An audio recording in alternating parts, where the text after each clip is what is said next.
The Sentinel's army, which now included Nick, decided it best that they take on most of the work the Sentinel would normally do herself if she could use their powers. They scoured the galactic cluster looking for Ray. This provided free time for the Sentinel and Vaxx. Vaxx showed the Sentinel around their new place. It was a few neighborhoods down from Miser's. They could just make out the ocean in the distance from their cliff balcony. Vaxx told the Sentinel that she chose the place because she knew how the Sentinel liked beach cliffs. She excitedly told the Sentinel of the town nearby, the same beach town where they formerly met the bounty hunters. She showed the Sentinel around the quaint house, often dropping hints about how it would be perfect for a pet or two. The Sentinel smiled the whole way through the little tour Vaxx gave of the place. She remembered how Vaxx lived when they first met. She never really had a proper home or a normal life. The first night, Vaxx made them a traditional meal from eel sauce. She said she learned the recipe during her travels after the war. They mutually agreed that it wasn't the best, and they settled for instant noodles and TV. They tried watching TV channels on Maga 5, which weren't particularly enjoyable, so they turned it off. "Hey, Sentinel?" Vaxx finished her food. "Yeah." The Sentinel glanced at her. "You know, I've had these plasma powers for a while now, but I've never properly trained with the stuff. Foxtrot knows all about it because they were taught as clones because Constantine researched it." "Mm-hmm." The Sentinel ate her food and listened intently. "And he told me about all the stuff he could do, and I started thinking about all the cool things I've seen you do, so I was wondering if, there's a specific way to learn how to do those things?" "So you want to be trained?" The Sentinel asked. "Yeah." Vaxx rested her head on the Sentinel's shoulder. "Tomorrow morning?" The Sentinel asked. "Sounds good." Vaxx smiled. The next morning, the sun shone through the open window of their bedroom. The light fell on the Sentinel's face and she woke up. Vaxx's hand rested over the Sentinel's revstone in her chest. The Sentinel slowly moved Vaxx's hand off and slid out of bed quietly. She looked through Vaxx's closet for clothes. She put on an old hoodie and some shorts. The plasmatic dress she wore dissipated into black smoke. She walked to the backyard, which Vaxx insisted was pet-friendly, wink wink. The Sentinel tried to lift a crystal plasma wall from the ground, but her hand sparked with dark plasma. She flinched and stumbled back. "Right," she whispered to herself. She walked to the front door of the house and opened it. She looked for the trash cans. One was knocked over. The Sentinel caught a sight of a small group of velociraptors digging around through the trash like raccoons. "Shoo!" She scared them off. She lifted the trash can and wheeled it inside, to the backyard. She set it up toward the back. The box shot at the trash can with a weak laser burst and etched a target into it. The Sentinel started to make coffee for Vaxx and herself. "Morning," Vaxx yawned. "Ready for training?" The Sentinel asked. "Oh yeah, I forgot about that." Vaxx made her way to the Sentinel. "Thanks." She took a cup of coffee and kissed the Sentinel on the cheek. The Sentinel froze in place for a moment and continued to make her coffee. "What?" Vaxx asked. "Nothing, just not used to it?" Vaxx asked, smiling. "Yeah," the Sentinel chuckled. Vaxx leaned against the counter and held the coffee to her face, hugging the mug with her hands for warmth.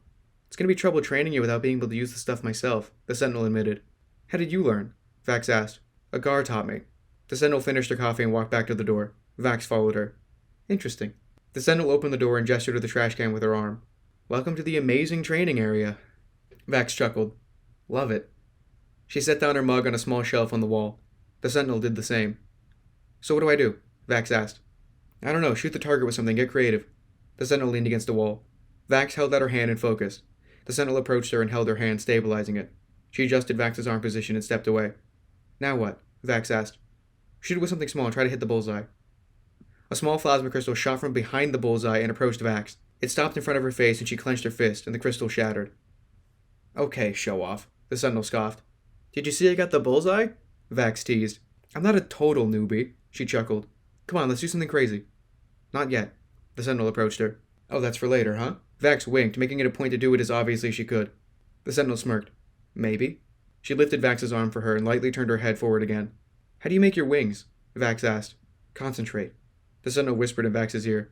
"Think about your happiest moment or the moment you felt your strongest. Think of the day you felt on top of the world. Feel that burning passion inside you and release it." The Sentinel walked slowly to Vaxx's other side, still whispering close behind her. "Go." Vaxx's arm instantly burst into bright purple flames. The plasma spread to the rest of her body, and soon she was fully engulfed. "Yes!" Vaxx smiled ecstatically. "I'm doing it!" The flames quickly faded. "Damn it!" Vaxx laughed. "I ruined it." "You ruined your concentration." The Sentinel stood next to her and stared forward. "Did that guard teach you how to make wings?" Vaxx asked. "He died before he could," the Sentinel explained. "Then how did you ever figure it out?" Vaxx asked. "It just happened." The Sentinel looked at her. "The first time I just fell off a cliff. I knew I was going to die, but then it just happened." "Well then, how do I even know if I can do it?" The Sentinel hesitated for a moment, staring over the houses to the sea. She glanced at Vaxx, hesitating before saying something she had been thinking for a while, and judging if now would be the right time to tell her. "Vaxx, you know that I'm going to die, right?" she asked. Of course, everyone will eventually. Vaxx thought she understood what the Sentinel meant. No, I mean, this plasma ghost, I'm dying already. You know that, right? The Sentinel was stalling, getting to the point. Vaxx swallowed a lump in her throat and nodded. Yes. I don't think I'll live long enough to save the universe, but I think you will. I need a replacement when I'm gone. No. Vaxx shook her head. No, don't talk like that. Vaxx, listen. No, you aren't going anywhere as long as I'm around. Vaxx crossed her arms. I won't let that happen. But if it does, the Sentinel pressed on. It won't. Vaxx refused. When it does. The Sentinel continued. The universe needs a replacement Sentinel. You're the only one I can think of. The Sentinel insisted. You're the only one qualified. The box floating by the Sentinel's shoulder slumped a bit. Its gears revved down like it knew something it wouldn't tell. When I'm gone, promise me you'll be better than me. Vaxx looked away, letting that information sink in. I don't think I can. Let's hope you don't have to. The Sentinel looked up into the sky at the barely visible moon above. Thank you. Vaxx came in for a hug, tightening her embrace. Are you crying? The Sentinel laughed. I'm just so happy. Vaxx cried with a short laugh. The Sentinel looked up at the sky, barely able to see the halves of new Earth spreading in the light of day. She hesitated to smile, but did as she closed her eyes. Me too. That night, the two of them sat out on their balcony, the full moon in front of them on the edge of the horizon shining bright yellow. Its reflection wavered over the dark sea, speckled with the reflection of the starry sky. The box floated between them, casting a light on Vax's lap as she read a book the Sentinel got her from the past. The Sentinel leaned back in her chair and admired the stars, the revstone in her chest glowing ever so slightly. Imagine how different everything would be if we never met. The Sentinel thought aloud. Remember when I saved you as a baby? Vaxx teased, turning her page. Yeah. The Sentinel smiled. You're the best thing that's ever happened to me. The Sentinel turned her attention to Vaxx. She looked at Vaxx the same way she admired the stars. Likewise. Vaxx closed the book. The box turned off its flashlight and whirred over to the Sentinel's other shoulder. It's getting late. The Sentinel adjusted her chair so that she sat upright. You saying what I think you're saying? Vaxx asked. The Sentinel smiled and stood up, making her way to their room. Vax's smile grew wider. She put her book down on the small table near her and rushed after the Sentinel. Vaxx woke up first the next morning. She put on her hoodie that the Sentinel borrowed and began looking for clothes the Sentinel could wear. The Sentinel woke up soon after Vaxx. She grasped a blanket and huddled it close. She glanced out of the window and was met with a surprise. It snows here? The Sentinel smiled. Man, I made a cool planet. She chuckled. Does it ever weird you out? Vaxx asked. What, that I made this planet? The Sentinel asked. That this planet is the culmination of the Galactic War. It's the beginning and the end. Think about it. Your first incarnation did what, blow up Helios Epherium? But not really. Right, and then your fifth incarnation crashed it into Mars. Vaxx thought.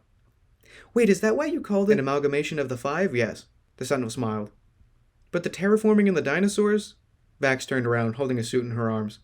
What was that all about? She asked. That was an afterthought, admittedly.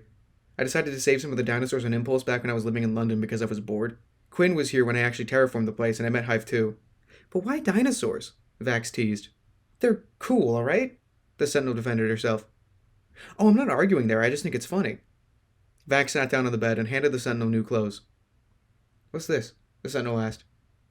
When we started working closer with the Andromedans and I held a sort of position of power on New Earth, they offered a traditional Andromedan suit and tie for me. Vaxx explained. But I prefer the spacesuit. Good call. The Sentinel smiled, sitting up. But I remember you liking the Andromedan outfit at one point in your life. Vaxx smiled. The Sentinel got out of bed and put on the suit. She admired in the reflection of the window, as did Vaxx. Vaxx walked behind the Sentinel, wrapped her arms around her. They watched the light snowfall of the early morning as Vaxx huddled her face by the Sentinel. They watched kids play in the snow with their pets lumbering around. I can't wait till this is over. Vaxx whispered. Yeah. The Sentinel agreed, leaning her head on Vax's. The Sentinel felt a lump in her pocket. She reached for it. Vaxx noticed. She thought for a few moments before speaking again. But hey, we could have something to look forward to. She watched as the Sentinel pulled a small case out of her pocket. Vaxx wrapped her arm around the Sentinel. What's this? The Sentinel opened the case. Inside was a ring. In place of what would have been a diamond was a bright glowing carved plasma crystal. Forged at the center of Black Star 7, a plasma diamond. Vida helped me find it. Are you? The Sentinel stared into Vax's eyes from the reflection of the foggy window. Sentinel, at this point you've been a constant in most of my life, and I know I haven't been there for most of yours, but I want to be there for the rest of your life. Will you? The Sentinel slid on the ring as Vaxx spoke. Before she could finish her proposal, the Sentinel turned around and held her head, kissing her. After a few seconds, Vaxx pulled away. Is that a yes? She smirked. The Sentinel leaned her forehead against hers and chuckled. She nodded slightly. Yes, of course, yes. I was thinking when we do this, nothing big, you know? Just invite the army, do it somewhere low-key. Yes. The Sentinel smiled. Anything.